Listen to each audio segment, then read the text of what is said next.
Welcome back to Coffee Break.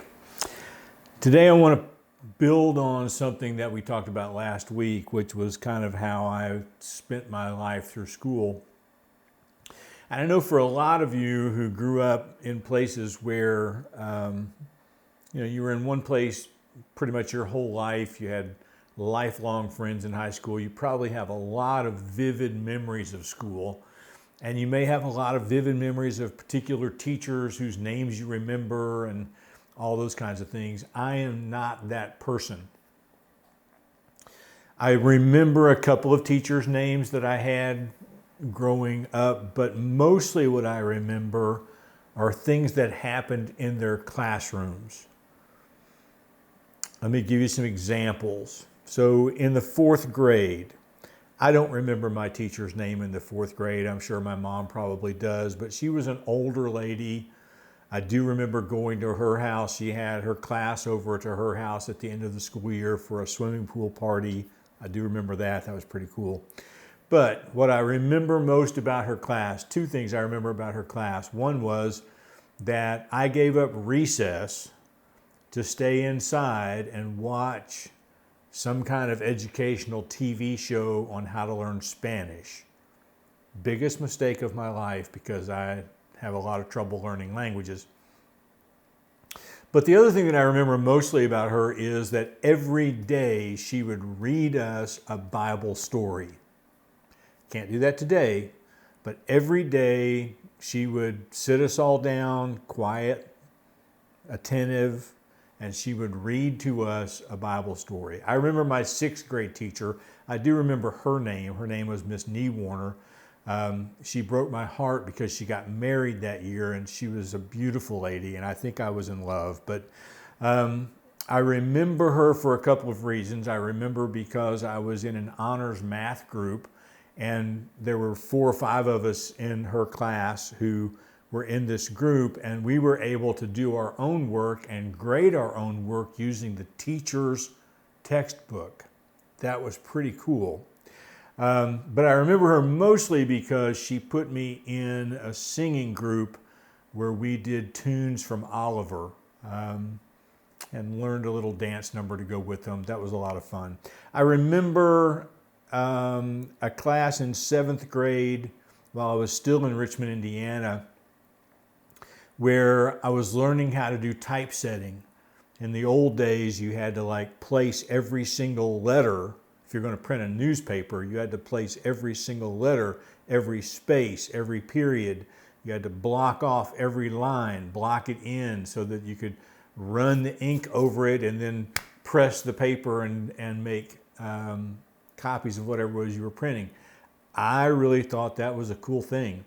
I remember my 7th grade shop teacher in Marion, Indiana, after we moved, for a couple of reasons. I got to make electric motors in there, which I thought was really cool. We did a little drafting as well, which I thoroughly enjoyed. But the biggest thing I remember him about, he was an older gentleman, very loud, and I don't remember how this came up in conversation one day, but he offered to trade licks with us with the paddle. This was back when paddling was allowed in school, obviously.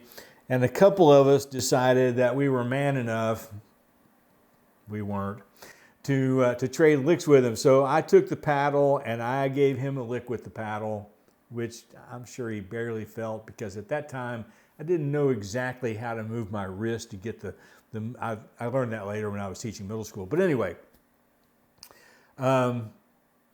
when it became his turn, man, he lit me up. I mean, just lit me up. I don't think I sat down for a couple of hours. But I do remember those. I remember my 8th grade English class, although I don't remember my 8th grade English teacher.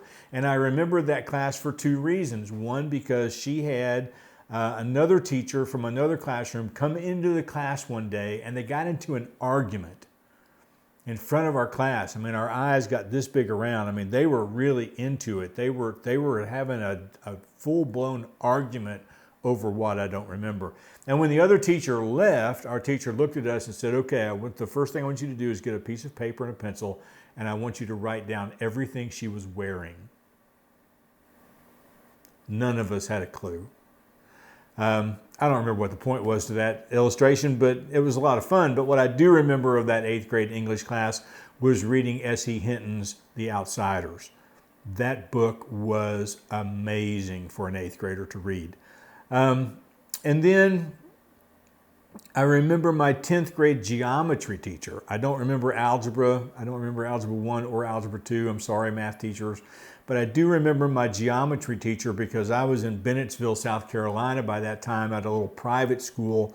And we had we actually had 2 sections of sophomores. Every other class only had 1. They were going to expand 1 year, so they doubled the class size, and they decided they didn't like that, and so they didn't pursue it.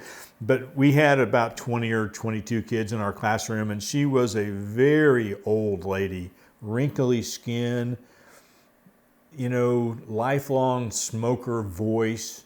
She would step outside. There was an outside door to her classroom. She would step outside during class to smoke a cigarette every once in a while because she couldn't make it through the whole class period.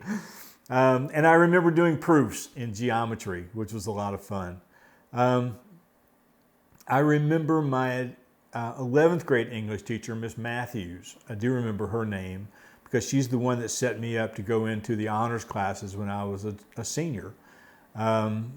And she was a wonderful lady who cared about kids, and we did a lot of reading in that class. And I remember we would be assigned a short story to read at home at night. We'd come in and take a quiz, and if I hadn't read the short story, I just tried to make educated guesses at the quiz. I always passed them. I don't know how.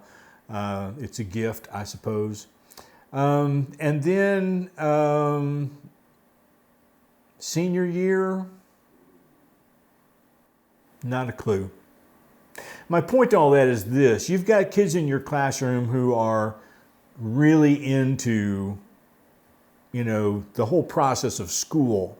And they are into the fact that they've got lifelong friends here and school is really cool. And they're talking about their teachers at home, and they're talking to each other about what's going on in certain classrooms. And years from now, they will remember you. They will remember your name. And they will probably talk fondly of you. Unlike my 11th grade, well, I do remember a 12th grade teacher. I had an 11th grade history teacher who fell asleep a lot in class. She suffered from narcolepsy. And so the kids really loved it when she called on me because I had one of those voices that just put her to sleep. And then we would just sit quietly in the classroom. That was back when, we would watch film strips and there would be a video or an audio tape playing and it would beep every time you're supposed to go to the next slide in the film strip. And she would fall asleep in the back of the class, and every once in a while she'd wake up and go click, click, click, click, click, click, click, trying to catch up. I don't remember her name. I do remember a 12th grade history teacher who, and again, don't remember her name, but she was nearing retirement at that time as well. And she could be writing on the chalkboard with her back to the class and know exactly who was chewing gum and know exactly what flavor of gum it was and call you out without ever turning around. Now that's a gift. But my point of talking about all this is very simple. You got kids in your classroom who are like me. They're not going to remember your name 30 years from now. The question is, are they going to remember anything? Because I've got whole sections of my school life that are just blank. I just don't remember. It wasn't a memorable experience. So my question to you is, not necessarily will they remember your name. Will they remember your class?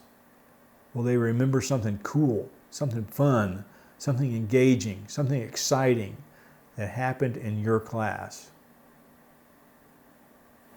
You got those kids in there right now.